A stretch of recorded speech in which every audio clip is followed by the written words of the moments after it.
Hey guys, welcome to my channel. I want to start off by saying that any and all thoughts and opinions are just that, thoughts and opinions. In no way am I sharing professional advice when it comes to physical and mental health. These videos are simply for fun and to provide my thoughts on the topic. Do not send any hate to anyone I talk about, and please be kind in the comments. Hey guys, welcome to the channel. We're going to get into part 2 of the video. This is going to be Brittany's conversation with Apathetic Fact. Quick disclaimer before I get into it, I will say that I was probably a little harsh on Erica yesterday. I do have some reservations when it comes to cheaters, but that being said, I think a lot of the criticism was pretty even-handed, and I think both her and Amber are ultimately the worst of the situation. I do think Brittany is more playing it up for the camera because she may enjoy the attention, and I think I'm going to point out a couple of the issues with her. I did watch part of Amber's live stream, and I couldn't get through the whole thing because I had other things to do. Plus, I'm sick and tired of dealing with the whole pity me thing with Amber. Also, I know that Lordy, it's Geordie. I never actually watched any of his videos, so I'm gonna have to do a recap on that live stream because there's just a lot to get through.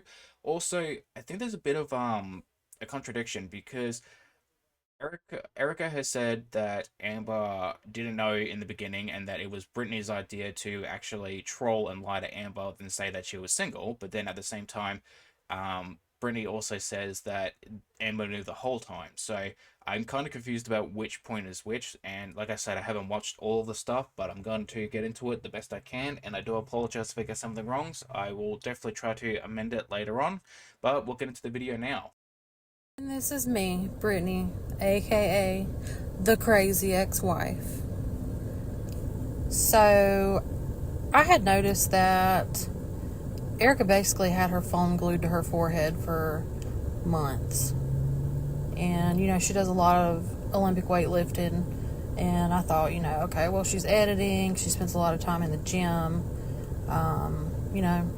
Never really thought much about it until, she mentioned that we were watching a movie, and I looked over and I seen like paragraphs upon paragraphs, and she switched her phone off real fast, and I was like, no, who are you talking to?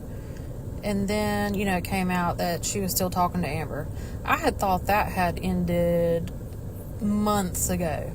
And yeah, we together initiated a troll. And that's what we were doing, just to see if we could get some kind of reaction back, some kind of message. And that's as far as it was supposed to go. Alright, so again, I want to just reiterate, I don't really agree with the mentality that, catfishing someone is appropriate, even if it is Amber. I don't agree with that because ultimately it's not something appropriate that anyone really should do. And regardless of your feelings on Amber, again, like I said, I do not like her one bit. I think she's a horrible person and she deserves to spend the rest of her life alone, but, that's just my opinion. I don't think it's really conclusive or conductive to really even do anything like that, especially as a therapist. Like, the type of mental and emotional burden it can have on someone when you lead people on. It's something that can have very negative consequences on someone's mental state. And you think it was funny to do that as a troll? I don't know, it gives me a lot of red flags, and really I don't really agree with it whatsoever. And also, how can you say that you really only meant it to go so far when you know who Amber is? You know how far it could potentially go because we all seen it, like how far Amber can get, how obsessed and how quickly she can become obsessed. It is crazy. Like, Amber was always going to turn into that infantilized stalker, and you essentially knew it was going to happen because you've watched it for 4 years. So you can't really say it's an oopsie because it went so far, because you knew that it was always there's always a chance that it was always going to go that far anyway. So it's less of a accident and more of a regret, in my opinion.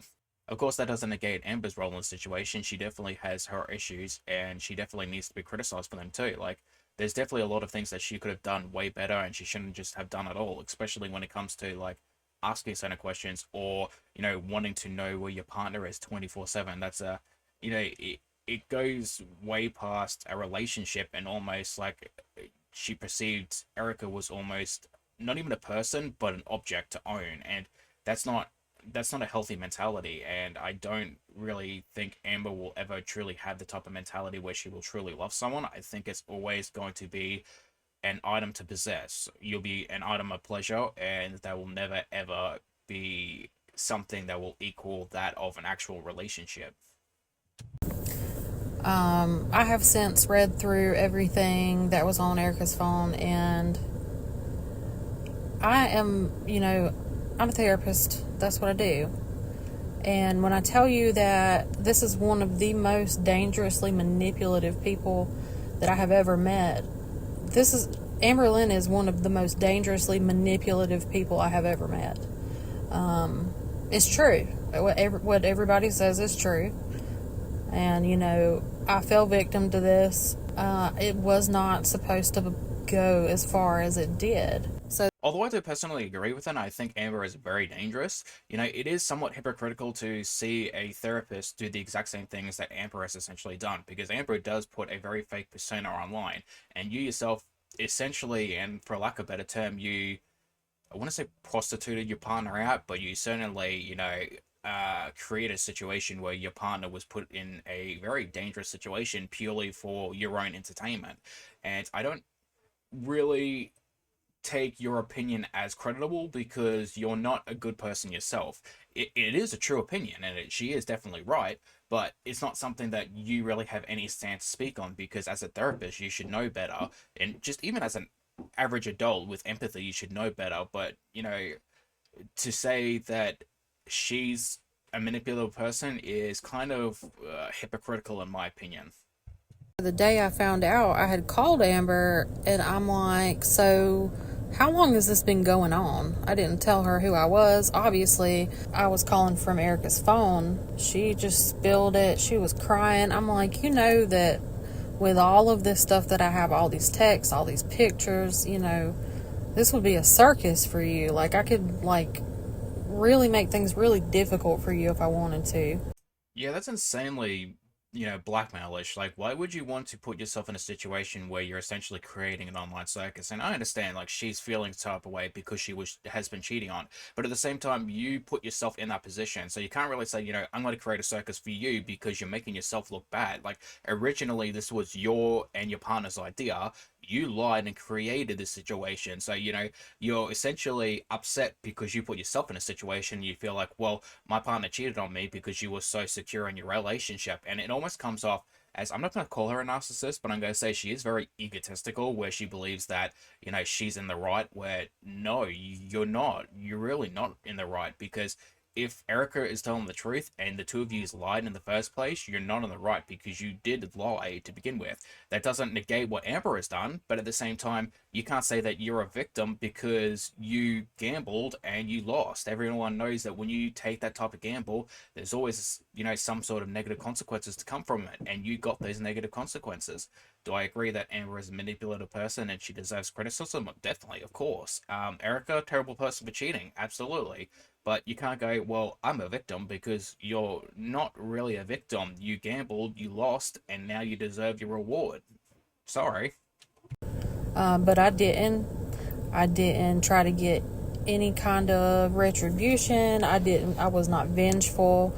I did not say anything out of the way to her. I was just like, please, look, this is it. Stop contacting my wife, this is it. Just be done. Don't message her anymore. So then she started messaging her, and I didn't know that until recently, after Erica had already blocked her number, blocked her everything. Apparently, she was still trying to have a relationship with Erica after all of that. Block me and then unblock me. Like, who wants to stay with someone like that? Like, how desperate do you have to be trying to chase after a married woman? Me and Erica have been married for 9 years. 9 years. And we're both normal people. Also, I do fully agree that, going after someone who is married is low-key trashy vibes. Like, don't even just do that. Even if the person is willing to cheat, it's not appropriate. You don't want to be a side piece. It's not something that's in, like, a moral claim. On top of that, think about that for a second. If someone is willing to cheat with you, they're going to cheat on you. And even if they would cheat with you, it doesn't necessarily mean that they're going to be with you. So you're good enough to sleep with, you're good enough to cheat with, but you're not good enough to be with. And, do you really want that type of mentality to be with? Like, find someone that loves you for you and not be, a side piece in a relationship, because Erica had no intentions to get with Amber, and yet Amber was still trying to, get her to come along, and it's like, damn girl, you need to take the L and just move on at that point. We're not feeders, we're not crazy. We are just both normal people. So when I found out that Amberlynn had been trying to contact Erica, I called her, and it was on the 4th of July. And I'm like, what else do I not know? Like, I specifically told you, do not contact. No means no. In the first conversation, she's like, oh, as much as, it's, crazy to say, I still want to remain friends with her. Like, are you serious? You want to remain friends with my wife who you just had an affair with, and you're literally telling me this to my face? Like, what kind of person does that? I really appreciate the fact that she calls me the crazy ex-wife. That's great. Honestly, the situation is pretty much just like the Oprah show. It's if you get a desperation point, you get a desperation point. Everybody gets desperation points because you're all so goddamn pathetic at this point. And they're all in their 30s, or at least I'm pretty sure they're all in their 30s, because it's like, how are you going to act like this? Like, and I know that age is sort of like a number, and it doesn't determine your mental state, but like, this isn't high school. Like, at some point, grow the hell up. She knew I was never really an ex. I still lived in the house. She knew about our relationship the whole time, as you'll see when you hear the phone call. I really just don't appreciate being victimized over and over and over and over. Really makes you step back and think about people's mental health and how destructive people are being. And I even coached her. I'm like, Amber, you really need to stop talking to people on the internet that you don't know, because you don't know these people. And lo and behold, she was talking to AKA Tommy the entire time she was talking to Erica. 16. Also, she mentions in the conversation with Amber and the phone call with Amber that Amber knew the whole time again. So my question is, who's telling the truth? Like, is Erica telling the truth and that she lied to Amber in the first place? Are you telling the truth and Amber knew the whole time? Or what is it? And like, I do agree that after a certain point, Amber is clearly in the wrong and she should have just left it be. But again, if you start off the relationship as a lie, and that's what Erica is claiming, then you can't really fault Amber for not knowing in the first place. Hours after I caught the whole thing, Tommy was already with a plane ticket ready to haul ass to Oklahoma. So she was having multiple different relationships with multiple different people. I kind of see as Tommy also a victim. Tommy probably has no idea that Erica was even a thing the entire time they were talking. Yeah, no, I agree. If Amber and Tommy have agreed to be in a monogamous relationship, then Amber should have been faithful, and it really does paint a picture of how nasty Amber is, because needing to get this validation from multiple people just shows you that you're not able to really form those deep connections in the first place. And on the other hand, though, Tommy is not really someone who's interested in romantic relationships, and I think her last relationship really paints the picture of how much she really is able to empathize with people, because it wasn't even a full 2 months before she was really hitting up other people. She was only caring about her own pleasure, and like, I would say it was a fair assessment to say that her girlfriend wasn't really even in the ground before she was really hitting other people up, because there's what, 3, 4, 5 people have come up and said that she was hitting on them before even Amber. So, she must have really started only like very early after the relationship had ended with her last ex. I'm also starting to realize the mentality that a lot of these women just aren't mentally adults. They're like stuck as children. Like, the moment someone gives you the slightest bit of attention, it's almost like you forget about any and all type of relationships. It's just so superficial, and it's honestly disgusting if you ask me. Like, how are you going to cheat on a woman of 10 years, or how are you going to move on after your ex literally just passes away less than a month and a half ago? Like, what is wrong with these women, honestly? Oh, and by the way, let me add, I did not harass Amberlynn. The first phone call, she called me. Well, she thought she was calling Erica, but she was really calling me. And then the only time I even had contact with her was on July 4th. And that is all she has heard from me. And it was from me telling her to leave my wife alone. That's when the whole Tommy thing took place. And I was like, okay, good, this shit is over. And apparently not. So I guess since she can't get to Erica, she's just gonna, this is her way of trying to get retribution on that whole situation. I haven't watched. Yeah, I could probably understand that. Amber is someone who will exaggerate a situation in order to make herself the victim. So I wouldn't necessarily say she's probably harassing her. She probably told her off, and Amber didn't like that. So yeah, I could probably understand that. And I mean, a lot of people will do that. Oh, I got yelled at, I got screamed at. When in reality, it's no, someone told you no, and they set a boundary. So don't play the victim. Any of the videos. This was from an anonymous source that was kind of the whistleblower on this whole situation, because I had no idea that any of this was going on. All I know is I got contacted today by one of the whistleblowers, and then lo and behold, there I am everywhere on everything, just out here trying to live a normal life, unlike some people who are sitting on their couch and crazy. I mean, that's about it. No, girl, you don't get to sit there and act self-righteous knowing full well you started this entire situation as a troll. So you don't get to say that you were trying to live a normal life, because you literally inserted yourself into a shit show knowing full well how bad it could potentially get. So don't play the victim in this situation. So I would say, to sum it all up, Amberlynn had an imaginary relationship with a person that she absolutely did not know, and now she's just using that to make money. And how she has subscribers sitting there, I don't understand people. I wouldn't necessarily call it an imaginary relationship as much as the two of you created a lie and spread it to Amber in the first place. And I'm not defending Amber because she is not free from criticism, but you can't really say that, you know, she created this imaginary situation, because she didn't. You spread a lie to her in the first place. So don't really act self-righteous. You know, you got this mentality of where it's like, oh, you're the victim. No, you're not.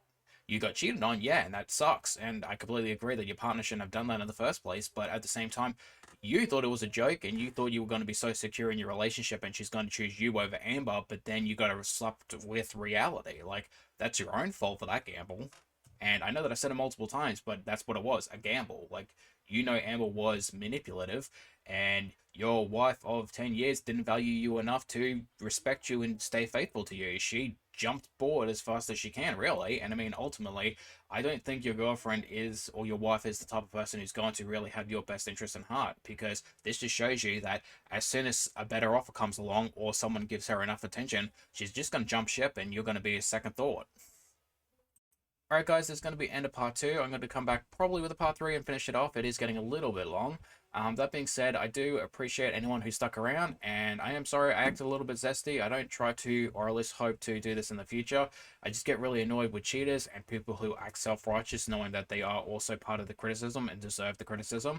You know, you can't really pretend like you are a victim when you yourself are not even a victim of your own circumstances, because you created the situation in the first place.